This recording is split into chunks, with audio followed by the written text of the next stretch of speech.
Welcome to Power Unchecked, how wealth and influence enable abuse. I'm your host, Kaede, and I'm fascinated by how the world really works, not just how we're told it works. Today, we're diving into a reality that shapes our lives in ways most of us rarely notice, how power and wealth fundamentally alter human behavior and decision-making. Not just for corrupt politicians or celebrities, but for everyday people, including ourselves when we gain even a little authority. Let's explore the science behind how power changes us. What happens to the human brain when it experiences power? Researchers at UC Berkeley, Harvard, and other institutions have documented remarkable changes. Power literally rewires our neural pathways, activating the brain's reward system while simultaneously suppressing areas responsible for inhibition and social awareness. It's like giving someone a neurological cocktail that boosts confidence while dulling their ability to read others' emotions. The most fascinating part: these changes happen automatically, outside our conscious awareness. This isn't about character or morality, it's biology. When people gain power, their brains fundamentally shift focus from others to themselves. They become less dependent on social approval and more focused on rewards. Psychologist Dasher Keltner calls this the power paradox. The very traits that help people gain power, like empathy and social intelligence, often disappear once power is achieved. This explains why so many leaders seem to lose touch with those they lead. What's particularly striking is how quickly these changes occur. In laboratory studies, subjects randomly assigned to powerful roles showed measurable brain changes within minutes. Stanford researchers found that merely asking people to recall a time they felt powerful triggered the same neurological shifts. This suggests our brains are primed to respond to power cues in ways that fundamentally alter our perception of others and ourselves. A psychological adaptation that may have evolved to help leaders make quick, decisive choices, but creates serious problems in complex modern societies. These aren't just abstract laboratory findings. You've probably witnessed power's effects in everyday life. Take that BMW or Tesla cutting you off in traffic. UC Berkeley researchers found drivers of expensive vehicles are 4 times more likely to ignore right-of-way rules and 3 times less likely to yield to pedestrians compared to those driving more modest cars. The researchers concluded it wasn't about the cars themselves, but the sense of power and entitlement the drivers felt. This pattern repeats everywhere. In coffee shops, people with higher status interrupt more frequently. In workplaces, managers overlook the contributions of junior staff. Even in families, the member with most power often talks more and listens less. These behaviors aren't typically malicious, they're unconscious adaptations to having power. The drivers cutting you off don't think they're being jerks. Their brain is simply prioritizing their goals over others' needs. What makes these everyday examples so revealing is their universality across cultures. Research in over 30 countries shows remarkably similar patterns of power behavior despite vast cultural differences.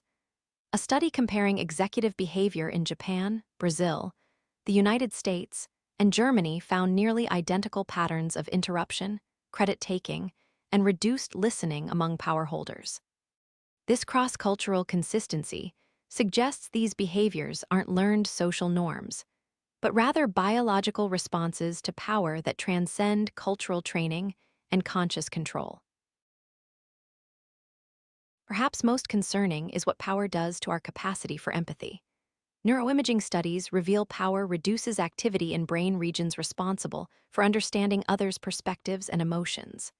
Psychologist Sukhvinder Abhay found when people feel powerful, their mirror neurons, cells that help us understand others' actions and intentions, become less responsive. Imagine turning down the volume on your ability to recognize others' pain or discomfort. These changes occur automatically, outside our conscious awareness. Most people don't notice they're becoming less empathetic as they gain power. This helps explain why power abuses often seem to blindside organizations and communities. The powerful person genuinely doesn't see how their behavior affects others. Neurologically, they've developed a form of empathic blindness that makes it easier to dismiss or minimize others' concerns. The irony is that empathy is often what helps people gain power in the first place. Studies of emerging leaders show they initially rise by demonstrating exceptional social sensitivity and interpersonal skills. But once established in power, these same individuals experience the empathy dampening effects we've described. It's a neurological bait-and switch. The very qualities that help someone gain influence are gradually eroded by the experience of having it. This explains why many leaders who start with genuine concern for others end up isolated and disconnected. Let's look at a scenario many of us will recognize. Sarah begins as a collaborative team member, valued for her supportive approach and willingness to help others. After her promotion to manager, colleagues notice subtle changes. She interrupts more in meetings, dismisses concerns from junior staff, and begins taking credit for team accomplishments. When confronted, she's genuinely confused. She doesn't see how she's changed. This illustrates how even modest power increases affect behavior outside our awareness. What's particularly revealing is Sarah's reaction when confronted. She doesn't see herself as having changed. From her perspective, she's simply being efficient and focused. This disconnection between how we see ourselves with power and how others experience us creates a perfect breeding ground for problematic behaviors to flourish unchecked. The more power Sarah accumulates, the wider this perception gap is likely to grow. Sarah's story is instructive because it shows how power abuse often begins with small, seemingly insignificant changes. It's rarely a sudden transformation into a villainous boss. Instead, it's a gradual drift, each small boundary violation making the next one easier, each dismissive comment normalizing future dismissals. By the time serious problems emerge, the power holder has developed an entirely new baseline for what constitutes normal behavior. This incremental nature makes power's influence particularly insidious and difficult to address before significant damage occurs. Power behaviors don't exist in isolation. They spread through organizations and communities through what social psychologists call behavioral contagion. When powerful individuals model certain behaviors, like interrupting, taking credit, or dismissing concerns, these behaviors become normalized. Everyone learns the unwritten rules of what's acceptable through observation. This is why misconduct often seems to cluster in certain organizations or industries. It's not coincidence, it's contagion. UCLA researcher Nicholas Christakis found social behaviors spread through networks like viruses. When powerful figures break rules without consequences, it creates what researchers call structural permission, implicit approval for others to violate norms too. Soon, behaviors that would be unacceptable elsewhere become just how things work around here. Perhaps most troubling is how these patterns become self-reinforcing. As problematic behaviors spread, those who object or resist often leave, creating what organizational psychologists call selection bias. Over time, only people comfortable with the problematic norms remain, further normalizing and entrenching the behaviors. This explains why some organizations develop persistent toxic cultures despite leadership changes. The behavioral patterns have become so embedded in organizational norms that they survive beyond any individual power holder. Perhaps the most insidious effect of power is how it alters our perception of consequences. Research shows power creates a sense of invulnerability. Powerful people genuinely believe rules don't apply to them. This isn't just arrogance. Their brains process risk differently. Studies show power reduces activity in brain regions associated with caution and risk assessment, creating a neurological blind spot around potential negative outcomes. This altered risk perception explains why powerful people often seem shocked when finally facing consequences. Their brains have been systematically underestimating the possibility of negative outcomes. It's not just that they think they can get away with it. They literally perceive a different reality where consequences don't apply to them. This perception distortion creates a kind of cognitive bubble that insulates power holders from recognizing the risks of their behavior. At the same time, Power increases one's sense of entitlement, the belief that one deserves special treatment or exceptions from rules. Psychologists call this moral licensing, where power holders believe their status or contributions entitle them to bend rules others must follow. A fascinating Princeton study found subjects primed with power were more likely to take candy designated for children and felt less guilt afterward. They genuinely believed they deserved the candy more than the intended recipients, illustrating how power warps not just risk perception, but moral reasoning itself. Not all power corrupts equally. Research identifies several factors that determine whether power leads to problematic behavior. First is how the power was obtained. Those who earn power through demonstrated competence tend to abuse it less than those who inherit or luck into it. Second is accountability. Systems of checks and balances constrain power's corrosive effects. Third is values. Those with strong pro-social values before gaining power show more resistance to power's negative influences. We see this in both lab studies and real-world settings. Leaders who have gradually earned their position through demonstrated skill maintain more empathy than those who gain power suddenly. Organizations with strong accountability mechanisms experience fewer power abuses, and individuals with deeply held values of fairness and equality show greater resistance to power's empathy-reducing effects, particularly when those values are regularly reinforced through organizational culture. Perhaps most important is whether power is concentrated or distributed.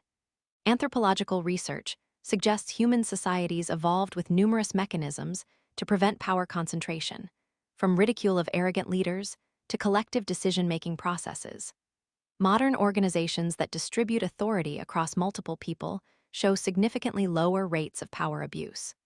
This distribution creates natural accountability and prevents the isolation that enables power's worst effects. It's why democracies with separation of powers typically outperform autocracies in governance. They've built protection against power's corrupting effects into their fundamental structure. The implications of these findings are profound. If power automatically alters brain function in predictable ways, we need to design systems that account for these changes rather than pretending they don't exist. Democracy itself, with its separation of powers and checks and balances, was designed to constrain power's corrupting influence. But many modern institutions lack these safeguards, creating environments where power abuses flourish. What's most concerning is how digital technologies have created new forms of unchecked power. Social media platforms, surveillance systems, and data collection create unprecedented opportunities for monitoring and control. These new power structures often lack the checks and balances that constrain traditional forms of authority, creating perfect conditions for power's corrupting influence to flourish. The people making decisions about billions of lives often have near-total autonomy with minimal oversight. At the societal level, we see power's effects in growing wealth inequality and the systematic dismantling of accountability mechanisms. As wealth concentrates, it creates compound power advantages that reshape institutions to further protect and enhance that power.